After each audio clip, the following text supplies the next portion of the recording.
क्योंकि वजीर आजम का ये नारा था, वजीर आजम का ये एक स्लोगन था कि कुरान होगा, लैपटॉप होगा। आप जो कह रहे हैं जायज बात, मैं उस पर संबित पात्रा से जवाब ले रहा हूं, लेकिन ये बताते हुए कि उस रोज भी जब ये नारा दिया गया था, एक हाथ में कुरान एक हाथ में कंप्यूटर, यहां जो चेहरे दिख रहे हैं उनमें से कई यहां उस वक्त भी बैठे थे और खुल के विरोध कर रहे थे कि ये क्या मतलब हुआ, ये क्या साबित करना चाहते हैं ये कह के। उनसे भी सवाल लूंगा मैं, उसके पहले संबित पात्रा जवाब दे रहे हैं, फिर मौलाना अली कादरी आपके पास आऊंगा, वो भी मदरसे से जुड़े, उनका क्या कहना है वो सुनेंगे। संबित पात्रा बोलिए। नहीं, बिल्कुल ठीक कहा। अभी मैंने निजामी साहब को सुना, बिना चिल्लाते हुए, हमसे डिफर करते हुए भी अच्छे तरीके से अपने विषय को रखा।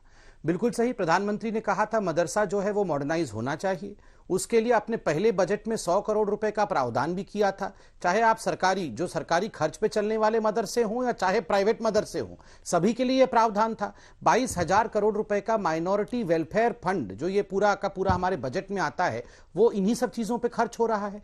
3T का कंसेप्ट जो मुख्तार नकवी जी ने इसमें इंट्रोड्यूस किया था प्रत्येक मदरसे के लिए, टिफिन, टीचर एंड टॉयलेट, इसके आधार पर आप देखिए मदरसा कितना मॉडर्नाइज भी हुआ है पूरे हिंदुस्तान में। चौथी बात मैं कहना चाहता हूं, ठीक है एक हाथ में कुरान होना चाहिए, एक हाथ में लैपटॉप होना चाहिए, मगर कभी भी अगर कुछ लोगों के मन के अंदर भ्रष्टाचार है तो भ्रष्टाचार को दूर करना पड़ेगा। इसीलिए मैंने यहां टेक्निकल विषय उठाया था कि इन मदरसों और कुछ और संगठनों की जो ये स्कूल्स चल रही हैं उनमें लेटरल एंट्री मिल रहा है करप्शन के माध्यम से, इक्विवेलेंस ऑफ डिग्री। आपका बच्चा दूसरे स्कूल में जाता नहीं है, बराबर की डिग्री मदरसे से ले जाता है, जिससे एक बहुत बड़ा घोटाला नेक्सस चल रहा है। और दूसरी बात है, इसी के तर्ज पे बाइबल पढ़ाने की भी डिमांड आ गई है, तो अब सरकार क्या करेगी? इन दोनों चीजों को आपको ध्यान पे रखना होगा। निजामी साहब मॉडर्नाइज भी करना है और करप्शन भी नहीं जुड़े हैं। संबित जी जिस चीज पे आप सवाल उठा रहे हैं उसके बारे में कुछ बता रहे हैं, फिर मौलाना अली कादरी से पूछता हूं एक सवाल। बोले निजामी साहब जल्दी।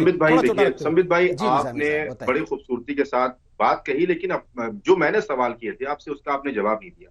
आपने कहा कि साहब मॉडर्नाइजेशन स्कीम चली और इतना इतना फंड आया, वो आप बेहतर जानते होंगे आंकड़ों के पेश क्या होते हैं, लेकिन जमीन पर रोहित भाई अगर आप देखेंगे तो ये नहीं। दूसरी बात आपने कही भ्रष्टाचार। मैं आपसे बड़ी माजरत के साथ ये कहना चाहता हूं कि मदरसों में अगर आप एजुकेशन को हटा दें, कंप्यूटर नहीं पढ़ाया जाता है, साइंस नहीं पढ़ाया जाता है, कुछ नहीं पढ़ाया जाता है, सिर्फ कुरान और हदीस की तालीम दी जाती है, मदरसे का पढ़ा हुआ एक भी बच्चा, हिंदुस्तान के अंदर जितने भी स्कैम हुए हैं, आप एक भी घोटाले में मदरसे के बच्चे का नाम बता दीजिए तो मैं आपकी सारी बातें तस्लीम कर दूंगा। एक वाहिद शख्स जिसने हिंदुस्तान के अंदर बड़े पैमाने पर घोटाला किया, कॉलेज के पढ़े हुए, यूनिवर्सिटी के पढ़े हुए तमाम लोग। मैं इसका जवाब देता हूं। निजामी साहब, हाँ, मतलब आप कैसी बात कर रहे हैं? अभी उसके बाद क्या होगा जब मैं जैसे जिक्र लाऊंगा शोपियां के मदरसे का, जिसके 3 टीचर अभी पकड़े गए हैं और जांच चल रही है कि 13 आतंकवादियों का कनेक्शन इस मदरसे के साथ था। इसीलिए मैं इन दोनों चीजों को, दोनों बहसों को बिल्कुल अलग लेके चलना चाहता हूं। रोहित भाई, मदरसे का मॉडर्नाइजेशन एक अलग विषय है और आतंक का आरोप एक अलग विषय है।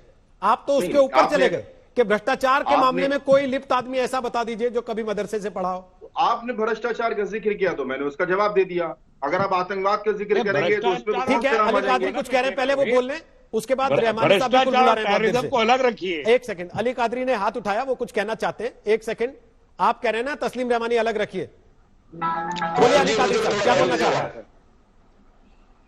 सबसे पहले तो ये कि जो है मैं कोई डायरेक्टली मदरसा चलाता नहीं हूं, लेकिन बहुत सारे मदरसों की एडमिनिस्ट्रेशन कमेटीज को जो है मैं देखता हूं और बहुत सारे मदरसों की कमेटीज में मेरे कुछ पद हैं और मैं मदरसों के लिए बहुत करीब से मैं मदरसों के हालात देखा हूं। तो सबसे पहले आपको यह कहना चाहूंगा कि मेरे नजर में जितने मदरसे न सिर्फ तेलंगाना बल्कि आंध्र प्रदेश और कर्नाटक में जो मदरसे चलते हैं उसके अंदर एक अंग्रेजी की क्लास होती है, जो इंग्लिश की क्लास होती है, कंप्यूटर की क्लास होती है, जो मॉडर्न एजुकेशन के ऊपर पूरी तरीके से मदरसों में तवज्जो दी जा रही है।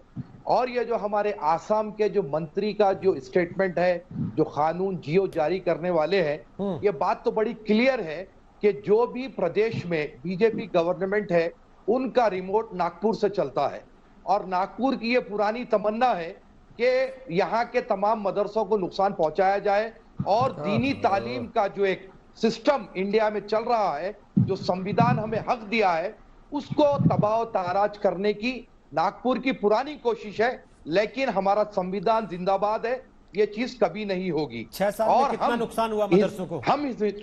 हम हिंदुस्तान के शहरी हैं, हम टैक्स पे करते हैं।